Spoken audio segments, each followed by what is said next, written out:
What's up, my nerds? It's ToastedLombax back with more Another Crab's Treasure, and in this particular one I'm going to be ranking my top 10 favourite unique bosses, and by unique I mean bosses who don't appear multiple times throughout the game or seem to be like a powered version of an existing enemy or even seem to be a variance of each other.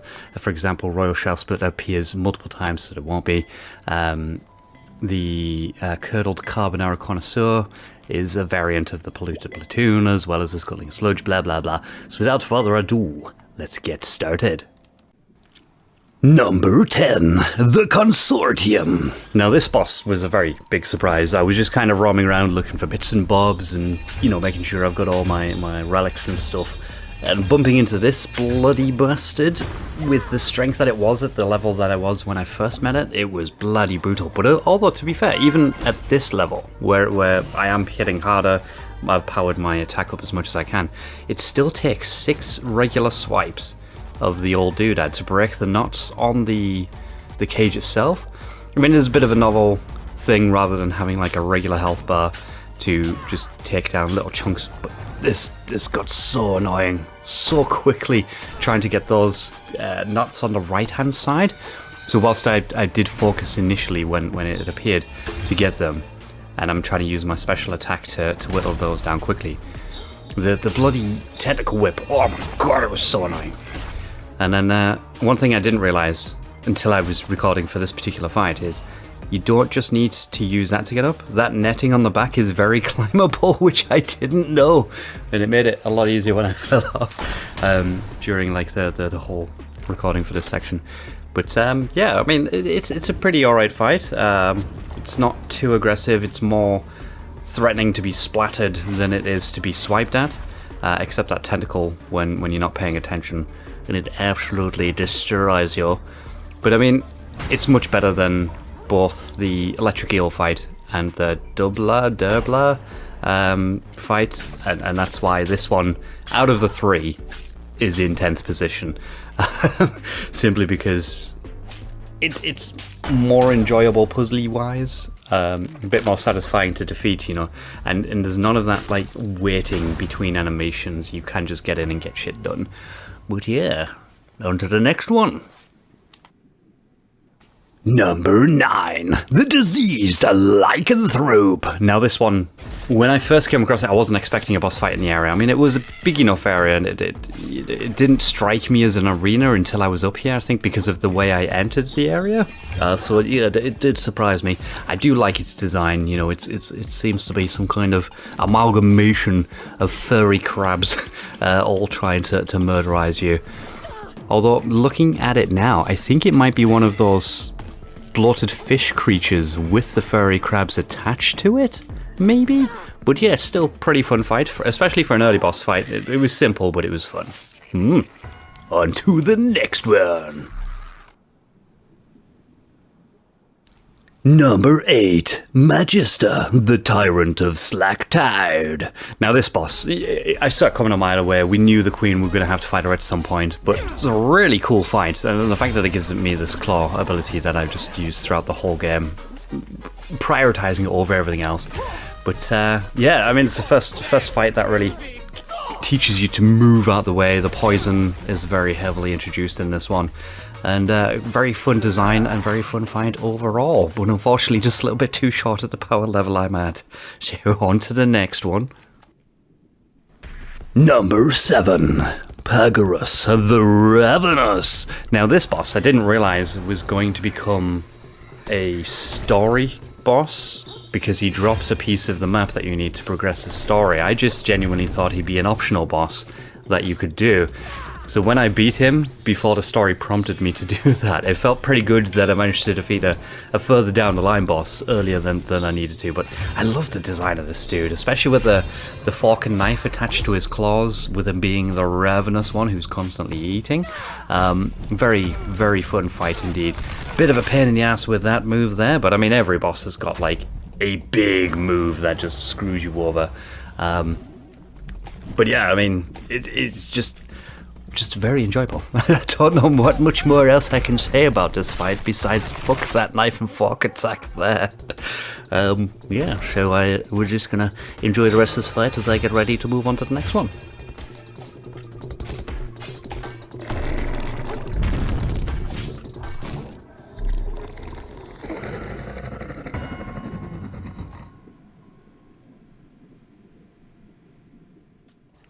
Number 6, Hikia, the Intimidation Crab. Now this fight is something that I did see prior to playing the game. Like one of the YouTubers I watch, they had this fight, and I was very much looking forward to doing the fight myself. Didn't realize how brutally difficult it was going to be, and it was one of the first fights that really taught me the parry and the shell usage.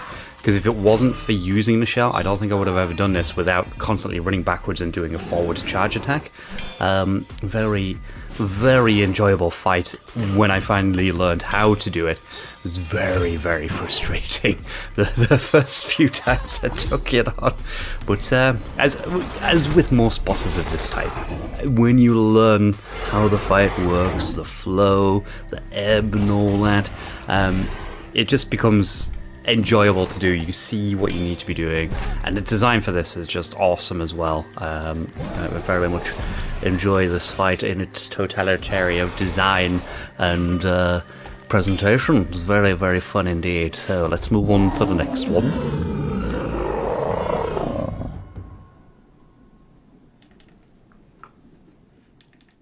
Number 5, Grove Keeper Tapota.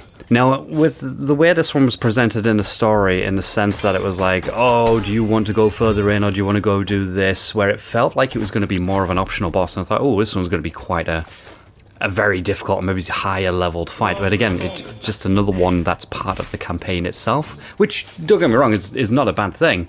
I just wasn't expecting it to be mandatory, but it is very, very fun. This one, again, really emphasized on using the shell, either as a parry mechanic or just simply to guard against some of the strong attacks, but then teaching you as well that some attacks will just fuck your shell up. Like this attack that he's doing here, you have to time your dodges so well, because if he clips you, your shell's practically done for. And it's definitely something I did enjoy, learning the fight. Obviously having favourite moves to counter against. Like he's got this little build-up one where you parry it, you dodge, and then you slice, and then you get this one here. Oh, it's a very, very fun little combo, which I fucked up right there. But yeah, very much enjoyed this one. And now, on to the next one.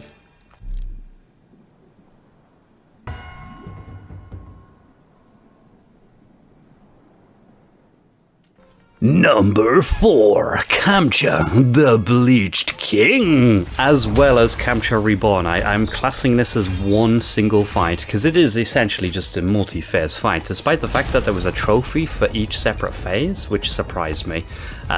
When you effectively just have to... You can't, like, defeat it and come back. You have to do it all before you're able to progress in the story, so it does feel weird that they made that distinction between the two. But yeah, I mean... This one took a little while. The first phase was just tanky. It just felt like it took forever. At this point, I did have the special crit attack that if you managed to knock them into their stun state, you could unleash the crit attack, but I just couldn't find it on the claw when I did knock it into the stun thing, which was a little bit annoying, but still, you know, the first phase itself is just, you know, working your way through, and that attack, oh man, good lord, I kept forgetting to jump it. I know I could, and I just kept forgetting to do so that's totally on me for being an idiot.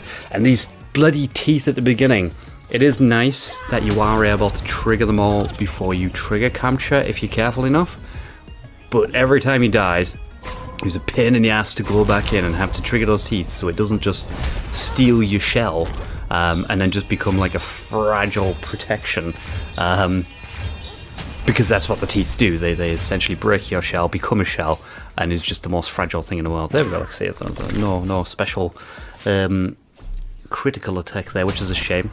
I do as well like the whole concept of all these crabs in this area, not just this boss itself, having this old crusty shell that they are leaving and becoming essentially like a fresh fighter. And of the two halves, this is definitely my favourite half of the fight. I even love this little animation of him throwing the teeth in. Like, the teeth drop out, it's not one of the 5 pairs that are already there at the beginning, and you just wearing them looking so weirdly menacing with these fake teeth. And I love the fact that he moves around like he does. This one feels more of a dance than the first half did. And he's very susceptible. I mean, obviously he's just fresh out of his shell. His new shell hasn't quite grown yet, and he's going to be a bit more vulnerable. So these attacks are hitting harder. You're building up the thingy, but with its more maneuverability, sometimes it doesn't feel like it. As well as him having this pain in the ass, bloody brutal finisher. So like, doesn't matter if he grabs you at full health, doesn't matter if he grabs you at no health. If he gets you with that grab move, you are dead. It is just purely instant. You can't survive that because he just rips you in half, which is, it's quite fun to have an insta-kill move like that, but it is very telegraphed. It is very slow, so you can see it coming, and it is a pretty awesome fight. I do love this one very much, which is why it's as high up in the list as it is, but it's not the best fight, so I'm gonna get ready to move on to the next one while this one finishes off.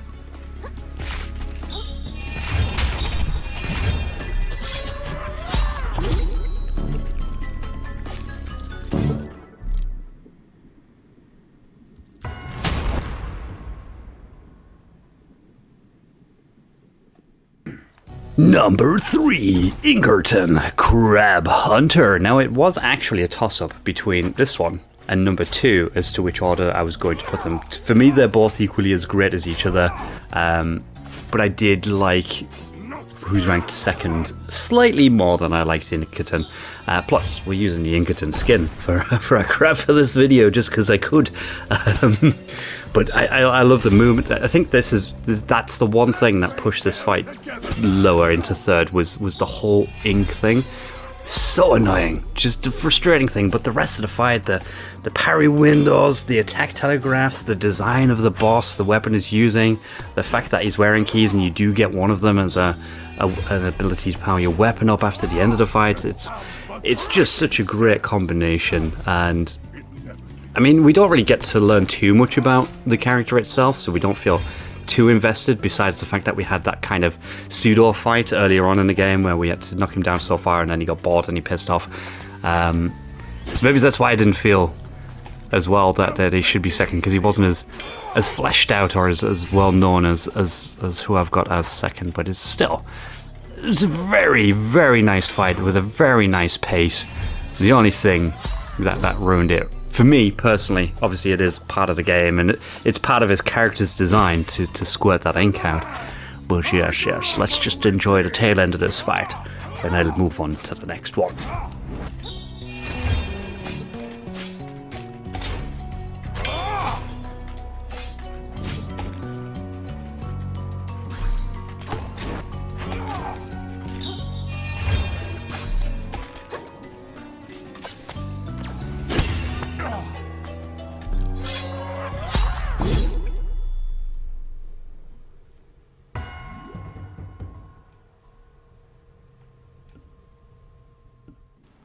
Number 2, Roland, Venture Capitalist. And this fight, I went from hating so much because, I wasn't quite ready for the fight. He was very fast, he was very hard-hitting, especially for the level I was at the time I originally fought him, so it took me numerous attempts, at least 15, to finish this guy down, because I wasn't paying attention.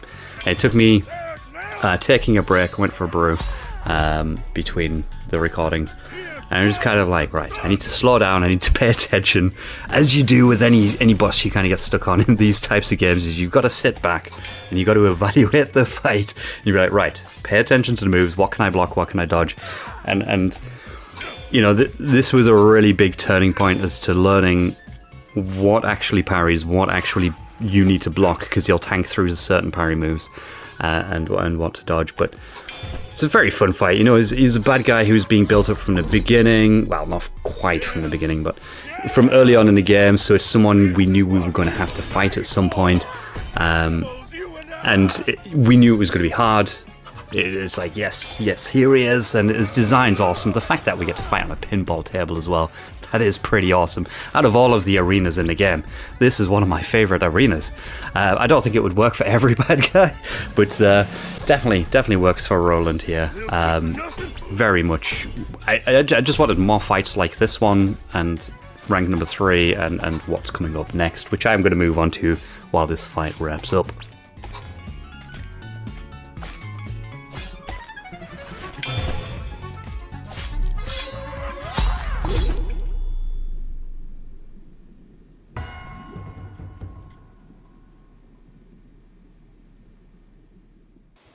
Number 1. Firth, the crab who stole the wall. And again, it's another one of those double phase fights, which I've never really been a big fan of double phases in these types of games. But this one, really enjoyable. I mean, it starts off as almost like mirror match, as it were. You know, like it's your dark side of components, blah blah blah. Where, you know, he's practically you. He's got a different weapon to you, although I think him using a spoon to your fork feels a bit weird. You would have thought it would have been a knife, maybe, to be a bit more damaging. And he shares some of the moves with you, but then in the second phase of the fight, he really ramps up the type of moves that he uses. I mean, it's like he's got the super tentacle slap. I mean, I wish we could kind of walk around. I assume that's like a taunt move. I do like this as well. Kind of want that ability myself, to be able to pull trash in and make my weapon massive. That would have been cool against certain bosses, but I guess, you know, it's something exclusive to this boss, as it were. I know you could, like, get that skill to put one shell on your fork and turn it into a hammer, as it were, but I wanted that. That's the move that I wanted. And, like, even now, after learning this guy's attack patterns and learning his timing and stuff, he could be brutal. He could destroy your shell really quickly if you weren't paying attention, or he could just smack you with a stupidly strong attack. And I have no idea what's happening at this point. Every time I did this fight, because I had to record it like 7 times or something, because I kept dying in the second half, because I still hadn't learned how to do the bloody fight. Yeah, it kept going off screen like that and not showing the characters, which is weird, but you know, it is what it is. But yeah, so he's using all of the special powers. I didn't realize that urchin power was a thing until after I'd finished the game, and realized there was 2 powers I hadn't even picked up.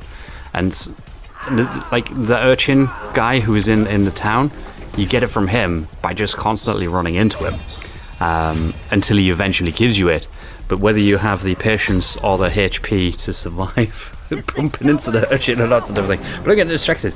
Boss fight. Very awesome fight. I love the fact that it's using your own powers against you, so you kind of have an idea of how to beat him. In the end, the tentacle swipe was my favourite one, because I could parry that and build up his thing. And then get in with my own claw crab attack right there at the end, which I think I just spam for victory. Yep. Very awesome, very enjoyable fight.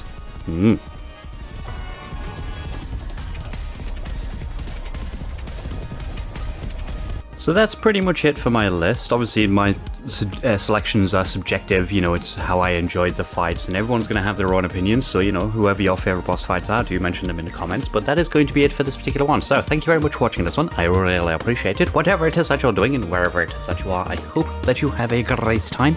And I shall see you in the next one. Bye.